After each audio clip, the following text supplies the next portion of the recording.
So, hi guys, welcome back to the channel. Let's start with a new chapter of your class 12th employability skills. Unit 2 self management skills. तो ये सारे तुम्हारे text book के topics इस video के अंदर cover हो रहे होंगे. So let's start with our session 1 self management. आखिर सेल्फ मैनेजमेंट होता क्या है? तो यार तुम्हारे टेक्स्ट बुक के according self management also known as self control is the ability to control emotions, thoughts and behavior in different situation. कैसे तुम अपने emotions, thoughts और behavior को कंट्रोल में रखते हो इन वेरियस सिचुएशन. जैसे मान लो तुम्हारी किसी से लड़ाई हो गई, तुम्हारी टीचर से ही लड़ाई हो गई. ऐसा तो नहीं है तुम गुस्से में अपने टीचर को ही गाली बक दोगे, या फिर टीचर ने तुम्हारे थप्पड़ मारा और उल्टा तुमने टीचर की गुद्दी लाल कर दी. तो यार ऐसे सिचुएशंस में कैसे तुम अपना एंगर कंट्रोल में रखते हो, कैसे अपने इमोशंस को, थॉट्स को अपने ऊपर हावी नहीं आने देते. इन्हीं सबको मैनेज करना किसके अंदर आता है? सेल्फ मैनेजमेंट के अंदर. Self management helps a person to stay in discipline, motivated and goal oriented. तो यार अगर तुम्हारी सेल्फ मैनेजमेंट स्किल स्ट्रांग है तो तुम डिसिप्लिन रहोगे, मोटिवेटेड रहोगे और जो भी तुम्हारे गोल्स है तुम उसे ईजिली अचीव कर पाओगे. तुम्हारे बुक में नेक्स्ट टॉपिक गिवन है इज मोटिवेशन. आखिर मोटिवेशन होता क्या है? मोटिवेशन वर्ड मोटिव वर्ड से डिराइव हुआ है. मोटिव मतलब तुम्हारी क्या करने की इच्छा है, क्या मन है तुम्हारा करने का. इसी वर्ड से डिराइव हुआ है motivation. Motivation as a fuel काम करता है जो भी तुम काम कर रहे हो. इट इज इनर और outer drive that directs our action towards our goal. हमारे एक्शन को क्या चीज़ अफेक्ट करेगी, कितने लेवल पे अफेक्ट करेगी, वो होती है तुम्हारी मोटिवेशन. अगर तुम्हारी किसी चीज़ के पाने की मोटिवेशन स्ट्रांग है तो वो काम तुम ईजिली करोगे, और किसी काम करने में तुम्हें मोटिवेशन ही नहीं आ रही तो वो तुम काम करना पसंद ही नहीं करोगे. तो यार ये एक कोट तुम्हारे बुक में गिवन है, optimism is the faith that leads to achievement, nothing can be done without hope and confidence.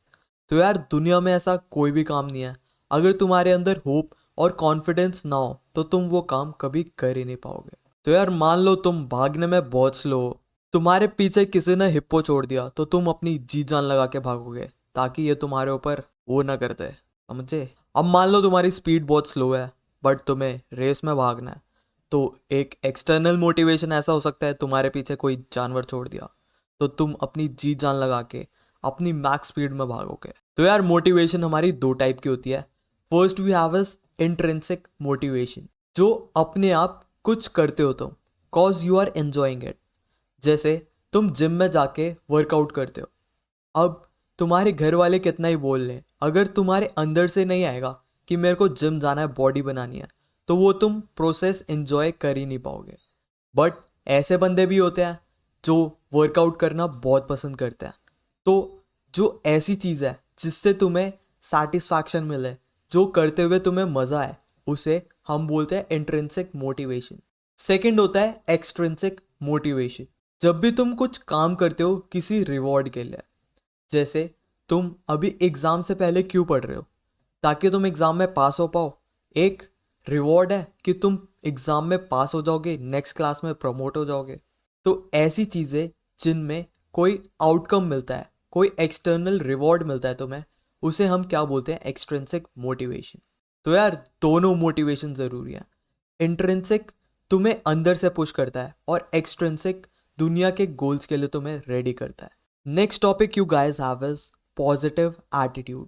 तो यार पॉजिटिव एटीट्यूड का मतलब है कि तुम हर सिचुएशन में होपफुल और कॉन्फिडेंट रहो. A positive attitude help us to stay happy, confident and focused. तो यार ये तुम्हें स्ट्रेस फ्री रखता है और तुम्हारे परफॉर्मेंस को भी बूस्ट करता है, तुम्हारे रिलेशनशिप इंप्रूव करता है, तुम्हारी हेल्थ इंप्रूव करता है और सक्सेस के चांसेस में भी ये इम्प्रूवमेंट लाता है.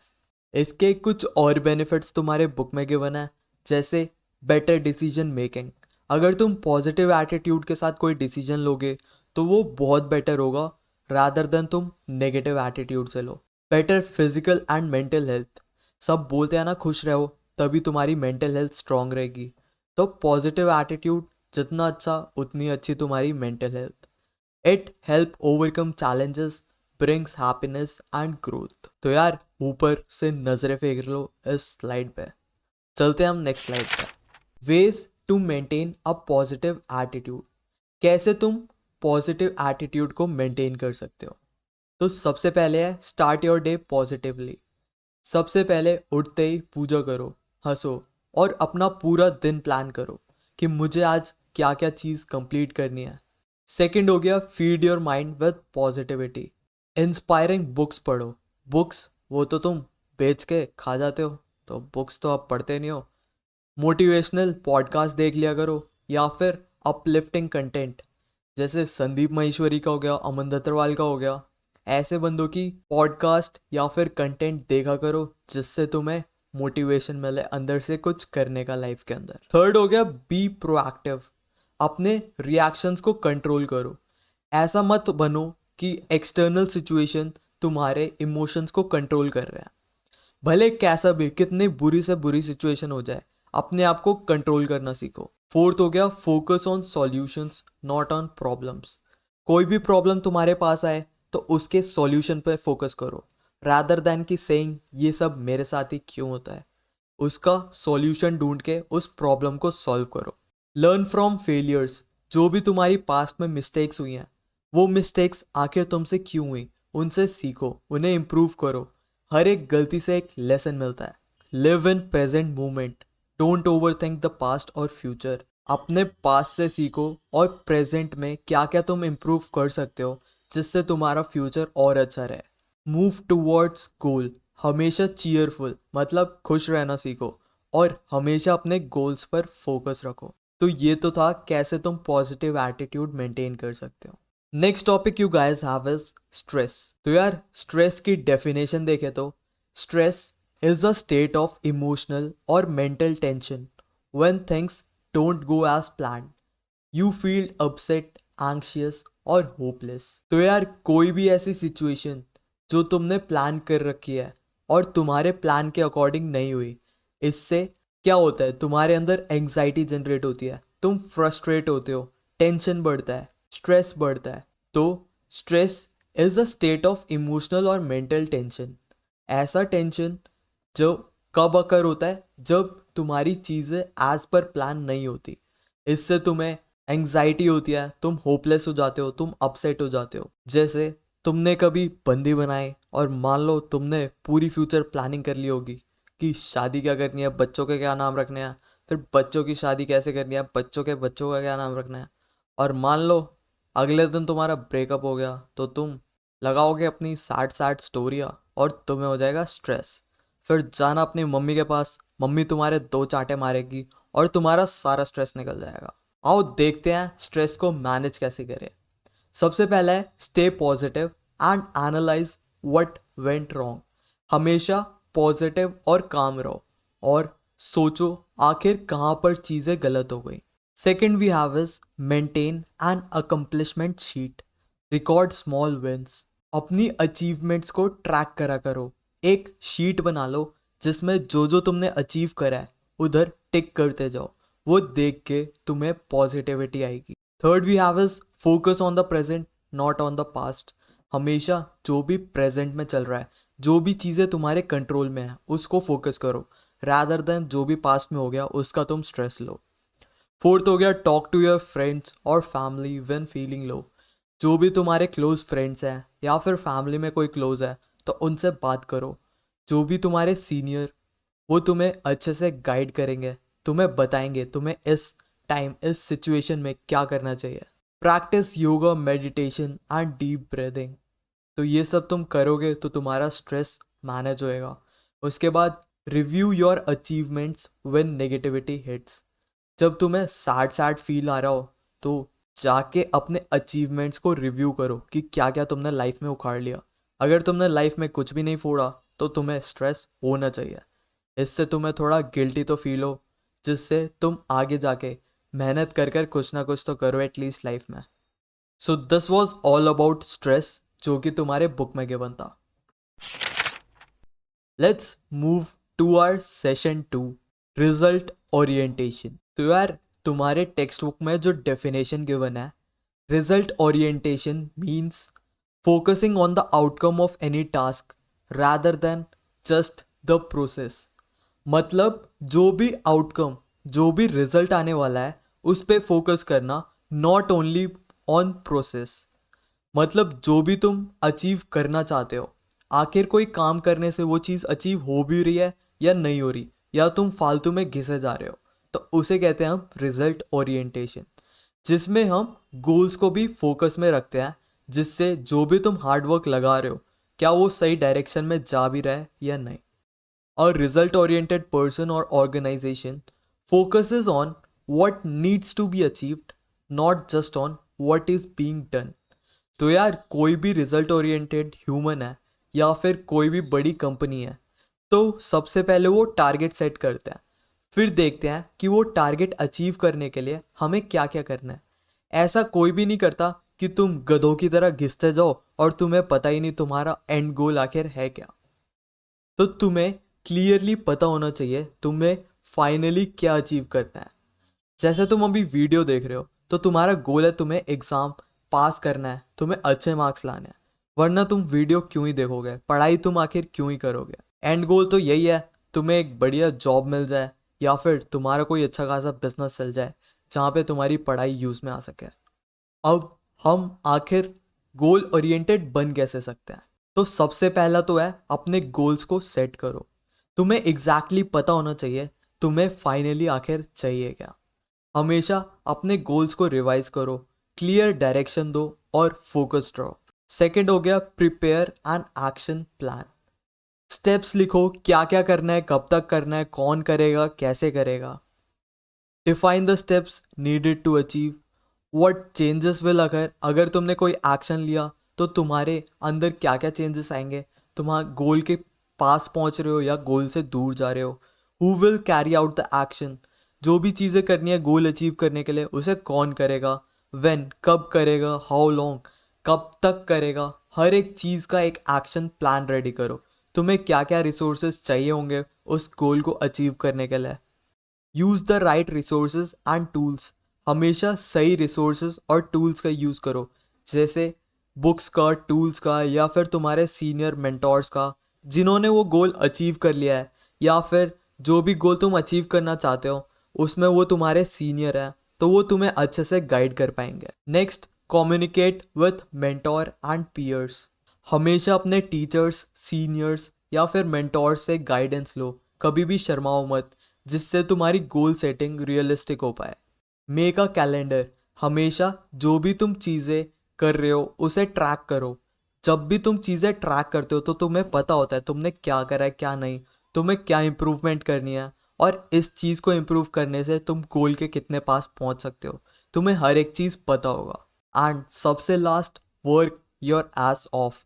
जितना हार्ड वर्क तुम कर सकते हो चीज जान लगा दो. Next topic, goal setting. तो यार गोल सेटिंग से हमें क्लैरिटी मिलती है कि what you want, how to achieve, how to major.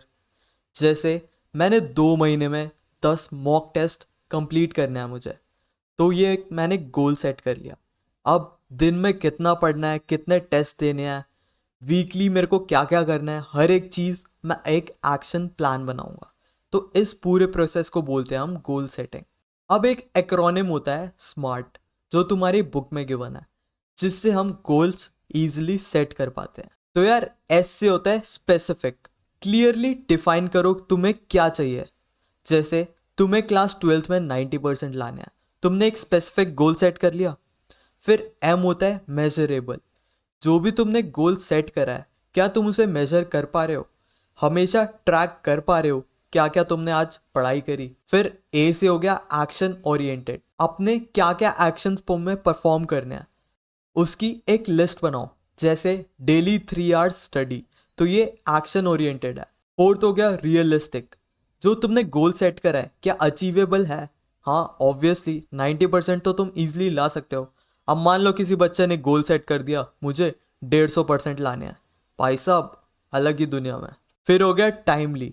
अपनी डेडलाइन हमेशा फिक्स रखा करो, वरना अगर तुम्हारे पास डेडलाइन ही ना हो, मान लो तुमने गोल बनाया तुम्हें 12th में टॉप करना है और तुम्हें 12th करते ही करते 5 साल हो गए, पहली बार तुम फेल हो गए, दूसरी बार तुम थर्ड आए, फिर सेकंड आए, और तुमने गोल तो सेट कर रखा था कि तुम्हें टॉप मारना है, पर ट्वेल्थ को टॉप करने करने में ही तुम्हें 5 साल लग गए।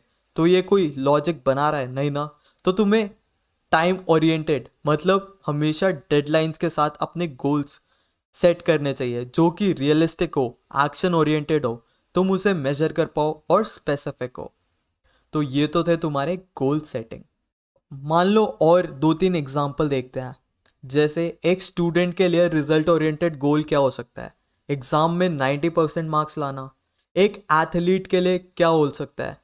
एब्स लाना है by the end of this year, या फिर डेली 5 किलोमीटर रनिंग करनी है। किसी ट्रैवलर के लिए गोल क्या हो सकता है कि 3 घंटे में ट्रैक पूरा करना या फिर वॉल क्लाइंब करना। एक प्रॉपर रिजल्ट ओरिएंटेड गोल्स हर किसी का होता है और सबके गोल्स अलग अलग होते हैं।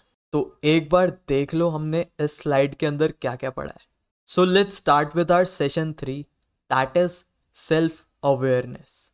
अब जैसे ही नाम से पता चल रहा है, सेल्फ अवेयरनेस का मतलब होता है खुद को समझना, अपने इमोशंस, अपनी हैबिट्स और रिएक्शंस पर ध्यान देना।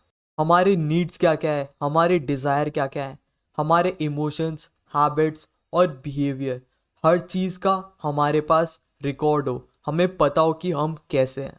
इससे होता क्या है, तुम्हें अपनी स्ट्रेंथ पता चलेगी, अपनी वीकनेसेस पता लगेगी, तुम वेरियस सिचुएशन में कैसे रिएक्ट करोगे, उसका कंट्रोल तुम्हारे हाथ में होगा। एक सेल्फ अवेयर पर्सन हमेशा अपने स्ट्रेंथ और वीकनेसेस दोनों पर काम करता है। A self aware person lives consciously and purposefully, not automatically और ब्लाइंडली। अगर तुम सेल्फ अवेयर हो तो ऐसा नहीं होगा कि तुम यार सोचोगे जो हो रहा है होने दो, मेरे को कोई फर्क नहीं पड़ता, बल्कि जो जो तुम्हारे साथ हो रहा है उसको तुम इम्प्रूव करोगे ताकि फ्यूचर में वो चीज़ तुम्हारे साथ रिपीट ना हो। अब सेल्फ अवेयरनेस इतना इम्पॉर्टेंट क्यों है? सबसे पहले तो it helps in better decision making. At a point of time तुम क्या डिसीजन ले रहे हो, अगर तुम सेल्फ अवेयर हो तो तुम अपने लिए बेस्ट डिसीजन ले सकते हो। सेकेंड हो गया builds emotional control and stability. तुम अपने इमोशंस को खुद पर कंट्रोल रखकर कोई डिसीजन ले सकते हो। It improves relationships and communication. किस टाइम तुम्हें क्या बोलना है, अपने रिलेशंस दूसरे ह्यूमंस के साथ कैसे तुम इम्प्रूव कर सकते हो, हर एक चीज़ में काम आती है तुम्हारी सेल्फ अवेयरनेस। जैसे तुमने देखा होगा जो जो बहुत ईगोइस्टिक बंदे हैं उनके साथ रहना कोई प्रेफर नहीं करता। तो अगर तुम सेल्फ अवेयर हो और अगर तुम्हें हिंट आ रही है कि लोग मुझसे दूर जा रहे हैं, तो तुम जाकर उनसे पूछोगे यार मैं अपने अंदर क्या इम्प्रूव कर सकता हूँ। तो ये एक साइन है कि तुम सेल्फ अवेयर हो, तुम अपने आप को इम्प्रूव करना चाहते हो। Self awareness increases confidence and self esteem. जैसे तुम जिम जाके बॉडी बनाते हो तो उससे एक कॉन्फिडेंस आता है। सिमिलरली सेल्फ अवेयरनेस, उससे तुम्हारा कॉन्फिडेंस, तुम्हारी सेल्फ एस्टीम, खुद के लिए वैल्यू तुम्हारी इंक्रीज होती है, जिससे तुम हर एक सिचुएशन में बहुत स्ट्रॉन्ग, साउंड और दिखते हो।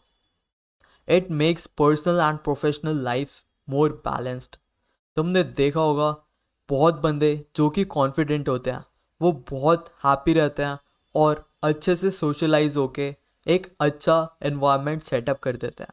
तो वो सारे ह्यूमंस सेल्फ अवेयर होते हैं जिन्हें बैलेंस लाइफ जीना आता है। अब हम ऐसे सेल्फ अवेयर कैसे हो सकते हैं? सबसे पहला तो recognise emotions. Identify how you feel in different situation. तुम डिफरेंट सिचुएशन पे कैसे रिएक्ट करते हो उसे रिकॉग्नाइज करो। Track feelings regularly. हमेशा अपना मूड जर्नल बनाओ। Not to be gender specific, but ये लड़कियों के काम है, लॉन्डो तुम मत करना कि अपने मूड रिकॉर्ड करना, आज मैं सैड था, आज मैं हैप्पी था। थर्ड हो गया ऑब्जर्व बिहेवियर। अपने रिएक्शंस और हैबिट्स को ट्रैक करो। जैसे मान लो किसी ने तुम्हें गाड़ी बकी, क्या तुम गाड़ी बक रहे हो या फिर तुम सीधा रैपट मार रहे हो? तो अपना बिहेवियर ऑब्जर्व करो। फिर हो गया सीक फीडबैक। अपने क्लोज फ्रेंड्स, जो भी क्लोज फ्रेंड्स हैं जिनके साथ तुम बेड शेयर करते हो, कम्बल के अंदर हाथ देते हो, तो उनसे पूछो यार मेरा हाथ नहीं। उनसे पूछो कि मैं अपने अंदर क्या इंप्रूव कर सकता हूँ। अपने मेंटोर से पूछो कि यार टीचर मुझ में क्या कमी है, तो तुम्हारी टीचर 1 घंटे तक मस्त तुम्हारी खिच्ची ले सकती है। उसके बाद हो गया practice mindfulness, stay aware of your thoughts and surroundings. तुम्हारे सराउंडिंग में तुम्हारे कैसे महिला और पुरुष मित्र हैं, उनसे बचकर रहो। ठीक है। प्रैक्टिस माइंडफुलनेस मतलब अपने थॉट्स को इम्प्रूव करो, बस यही है। तो ये तो थे स्टेप्स तुम्हारे सेल्फ अवेयरनेस होने के। इसके बाद जो तुम्हारे टेक्स्ट बुक में टॉपिक गिवन है इज पर्सनालिटी। पर्सनालिटी क्या होता है? तो पर्सनालिटी की definition, it is combination of thoughts, feelings and behaviour that makes every person unique. तुमने बहुत बार देखा होगा लोगों को बोलते हुए, यार इसकी पर्सनालिटी बहुत तगड़ी है। तो पर्सनालिटी होती क्या है? कॉम्बिनेशन होता है किसका? तुम्हारे थॉट्स, फीलिंग्स और बिहेवियर का। किसी सिचुएशन में तुम्हारे अंदर क्या थॉट्स आ रहे हैं, तुम कैसे रिएक्ट कर रहे हो, तुम्हारा उस टाइम पर क्या बिहेवियर है, ये सारी चीज़ें तुम्हें एक यूनिक पर्सन, यूनिक पर्सनालिटी देती है। It influences how we think, feel and act in everyday life. तो यार तुम्हारी पर्सनालिटी डिसाइड करती है तो तुम किस टाइम पर क्या सोचोगे, कैसा रिएक्ट करोगे, क्या फील करोगे। अब personality traits, these are long term patterns of behaviour और थिंकिंग। तुम लॉन्ग टर्म पे कैसे बिहेव कर रहे हो, उसका एक पूरा प्रॉपर पैटर्न क्या होता है? Personality trait. जैसे तुम हेल्पफुल हो, तुम बहुत दिनों से कई लोगों की हेल्प कर रहे हो, तुम्हारी पर्सनालिटी हेल्पफुल वाली हो गई। तुम कॉन्फिडेंट हो, तुम हर एक सिचुएशन में कॉन्फिडेंटली बोल सकते हो, तो तुम कॉन्फिडेंट हो। लेज़ी, तुम पूरे दिन सोते रहते हो जैसे हमारे एडिटर, तो तुम लेज़ी हो। फिर हो गया शाय, तुम्हें लौंडियों से बात करने में शर्म आती है, तो तुम्हारी पर्सनालिटी कैसी है? शाय वाली। अब ट्रेट्स क्या होते हैं? Trait combine to form one's overall character. तुम्हारा कैरेक्टर तुम्हारे ट्रेट्स डिसाइड करता है। तुम्हारी बुक में 5 पर्सनालिटी ट्रेट्स के बना है, आओ एक एक कर देखते हैं। सबसे पहला है ओपननेस।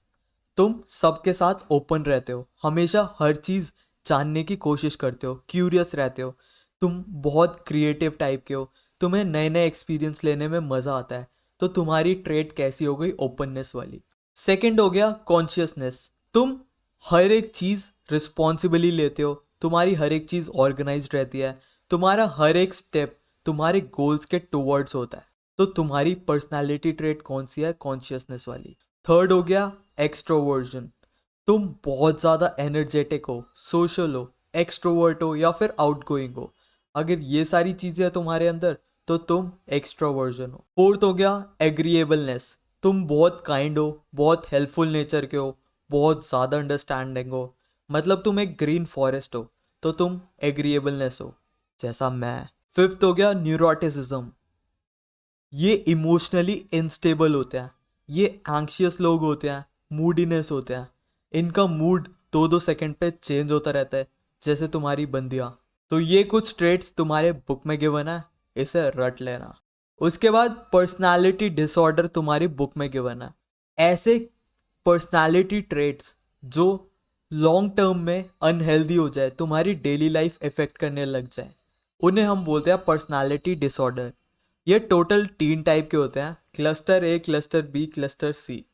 आओ देखते हैं। First we have is cluster A. ये लोग ऑड या फिर सस्पिशियस होते हैं। इसके अंदर भी फर्दर 3 कैटेगरी है। पहला है पैरानॉइड पर्सनालिटी डिसऑर्डर। ये लोग तुम्हारा ट्रस्ट हमेशा ब्रेक करेंगे, हमेशा दूसरों को शक की निगाहों से देखेंगे। सेकंड हो गया स्किट्सॉइड पीडी, मतलब ये इमोशनली कोल्ड है, ये बहुत रूड होता है, इन्हें फ़र्क नहीं पड़ता दूसरे के इमोशंस के ऊपर, ये हमेशा रिलेशनशिप्स को अवॉइड करेंगे, बहुत ही कोल्ड हार्टेड ह्यूमंस होते हैं। Third we have is schizotypal personality disorder. ये हमेशा अजीब अजीब बातें करेंगे, इनके थॉट्स भी एकदम स्ट्रेंज होते हैं, इनके बिहेवियर भी, मतलब ये बावड़े ही हैं होते हैं। ठीक है। Next we have is cluster B, emotional और इम्पल्सिव। ये बहुत ज़्यादा इमोशनल और इम्पल्सिव ह्यूमंस होते हैं, जैसे एंटी सोशल पर्सनालिटी डिसऑर्डर। ये कोई भी रूल्स फॉलो नहीं करते, बहुत ज़्यादा एग्रेसिव होते हैं। सेकेंड हो गया बॉर्डर लाइन पर्सनैलिटी डिसऑर्डर। ये इमोशनली अनस्टेबल होते हैं, इनके लिए सेल्फ वर्थ कुछ मैटर करती नहीं। हिस्ट्रॉनिक पर्सनालिटी डिसऑर्डर, ये हमेशा अटेंशन के भूखे होते हैं, बहुत ज़्यादा ड्रामेटिक होते हैं। Then we have is narcissistic personality disorder. ये सेल्फ सेंटर्ड, मतलब ये खुद के लिए ही जीते हैं, हर एक स्टेप इनका खुद के लिए ही होता है, इनके पास एम्पैथी नाम की कोई चीज़ ही नहीं होती। क्लस्टर सी होता है तुम्हारा एंग्शियस या फियरफुल। ये लोग बहुत डर डर के रहते हैं, बहुत फट्टू होते हैं। Avoidant personality disorder, avoids people due to fear of rejection. ये लोगों से बात ही नहीं करते, ये सोचते हैं लोगों से बात करके जलील होंगे। फिर हो गया डिपेंडेंट पर्सनालिटी ऑर्डर, ये दूसरे लोगों पर बहुत ज़्यादा डिपेंडेंट होते हैं।